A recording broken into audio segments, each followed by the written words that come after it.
நான் கப்பி ஃப்ரைஸ்க்கு எல்லாத்துக்குமே ரொம்ப நாளா பெல்லட் தான் வந்துட்டு கொடுத்துட்டு இருந்தேன். ஆனா இந்த பெல்லட் மட்டும் கொடுத்தா போதாது, கூடவே சேர்ந்து வந்துட்டு லைவ் ஃபுட் வந்துட்டு கொடுக்கணும். இந்த பெல்லட் மட்டும் கொடுத்துட்டே இருந்தோம்னா நம்ம கப்பி ஃப்ரைஸோட வந்துட்டு growth வந்துட்டு ரொம்பவே ஸ்லோவா வந்துட்டு இருக்கும். நம்ம கூடவே சேர்ந்து லைவ் ஃபீடு வந்துட்டு கொடுக்கறனால நம்ம கப்பி ஃப்ரையோட growth வந்துட்டு ரொம்பவே வந்துட்டு வேகமா இருக்கும். நம்ம இப்ப ஃபிஷ் வளர்க்கறதுல வந்துட்டு நாம ஒரு பிகினர், அதனால நம்ம வந்துட்டு ஆர்டிமியா வந்துட்டு கல்ச்சர் பண்ணலாம்னு முடிவு பண்ணிட்டேன். அதனால ஒரு அக்வாரியம் ஷாப்ல போயிட்டு ஆர்டிமியா கேப்சல்னு கேட்டு ஒரு 3 வாங்கிட்டு வந்துட்டேன் வீட்டுக்கு. இந்த ஆர்டிமியா கல்ச்சர் பண்றது வந்துட்டு ரொம்பவே ஈஸி. உங்கள்ட்ட ஒரு ஏர் ஸ்டோன் மட்டும் இருந்தா போது ஈஸியா வந்துட்டு கல்ச்சர் பண்ணிடலாம். நம்ம கல்ச்சர் பண்ற ஆர்டிமியா எடுத்து அடல்ட் சைஸ்க்கு வளர்த்து அது பிரீடிங் பண்ண போறோம். யூடியூப்லயே வந்துட்டு ஆர்டிமியா பிரீடிங் வந்துட்டு 1-2 வீடியோ தான் இருக்குது. ஏன்னா இந்த ஆர்டிமியா பிரீடிங் பண்றது வந்துட்டு அவ்வளவு வந்துட்டு கஷ்டம். இருந்தாலும் நம்ம வந்துட்டு ஆர்டிமியா பிரீடிங் பண்ணி பார்க்க போறோம். அந்த வீடியோல பார்க்கணும்னா நம்ம சேனலை மறக்காம சப்ஸ்கிரைப் பண்ணிக்கோங்க. நம்ம இந்த பாக்ஸ்ல தான் வந்துட்டு ஆர்டிமியா கல்ச்சர் பண்ண போறோம். நம்ம எடுத்து வச்ச பாக்ஸ்ல வாட்டர் ஆட் பண்ணிட்டு கொஞ்சமா சால்ட் ஆட் பண்ணிக்கிட்டேன். ஏன்னா ஆர்டிமியா வந்துட்டு உப்பு தண்ணியில தான் வந்துட்டு கல்ச்சர் ஆகும். அப்புறம் சால்ட் ஆட் பண்ணிட்டு 10 நிமிஷம் வந்துட்டு அப்படியே விட்டுருங்க. ஏன்னா அந்த சால்ட் வந்துட்டு கரையணும். கரைஞ்சக்கு அப்புறம் கையெல்லாம் வந்துட்டு நல்லா தொடச்சுக்கோங்க. ஏன்னா கை ஈரமா இருந்துச்சுன்னா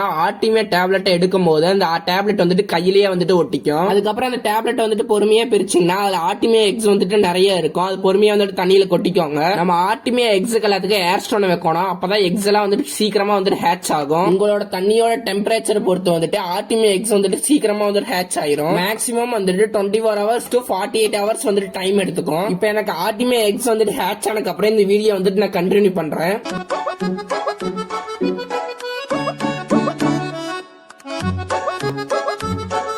எனக்கு வந்துட்டு கரெக்டா ஒரு 24 ஹவர்ஸ்க்குள்ள வந்துட்டு ஆர்டிமியா எக்ஸ் வந்துட்டு ஹேட்ச் ஆயிருச்சு. உங்களுக்கு வீடியோல பாக்குறதுக்கு சரியா தெரியாது, அதனால இன்னொரு போன்ல வந்துட்டு டார்ச் ஆட் பண்ணி வச்சு காமிக்கிறேன். ஏன்னா அப்பனாதான் ஆர்டிமியா உங்களாலேயும் பார்க்க முடியும், என்னாலே கொஞ்சம் ஈஸியா வந்துட்டு எடுக்க முடியும். இந்த லைட்டை வச்சோடனே ஆர்டிமியா வந்துட்டு அந்த லைட் பக்கத்தான வர ஆரம்பிக்கும். ஒரு 1 or 2 minutesல வந்துட்டு வந்துடும். ஒரு சிரஞ்சு யூஸ் பண்ணி எடுக்க ட்ரை பண்ணுங்க, அப்பதான் கொஞ்சம் ஈஸியா வந்துட்டு எடுக்க முடியும். இந்த சிரஞ்சில வந்துட்டு ஆர்டிமியா கொஞ்சம் எடுத்திருக்கேன். உங்களுக்கு கேமரா தெரியுதா இல்லையான்னு தெரியல, ஆனா எனக்கு வந்துட்டு நல்லாவே தெரியுது. ஆர்டிமியா வந்துட்டு சின்ன பிஷ்ல இருந்து பெரிய பிஷ் வரைக்கும் எல்லாமே வந்துட்டு விரும்பி சாப்பிடணும். நான் என்னோட எல்லா ஃபிஷ்க்குமே வந்துட்டு ஃபீட் பண்ணிட்டேன். ஆர்டிமியா டேப்லெட் வந்துட்டு எல்லா ஃபிஷ் ஷாப்லயும் வந்துட்டு கிடைக்கும். உங்களுக்கு கிடைக்கலைன்னா டிஸ்கிரிப்ஷன்ல வந்துட்டு லிங்க் கொடுத்துருக்கேன், வாங்கிக்கோங்க. நம்ம ஏற்கனவே சொன்ன மாதிரி ஆர்டிமியா வந்துட்டு பிரீடிங் பண்ணி பார்க்கலாம். இது ரொம்பவே கஷ்டம், அதனால நம்ம ட்ரை பண்ணி பார்க்கலாம். நம்ம ஆர்டிமியா பிரீடிங் பண்ற வீடியோ நீங்க பார்க்கணும்னா மறக்காம நம்ம சேனலை சப்ஸ்கிரைப் பண்ணிக்கோங்க.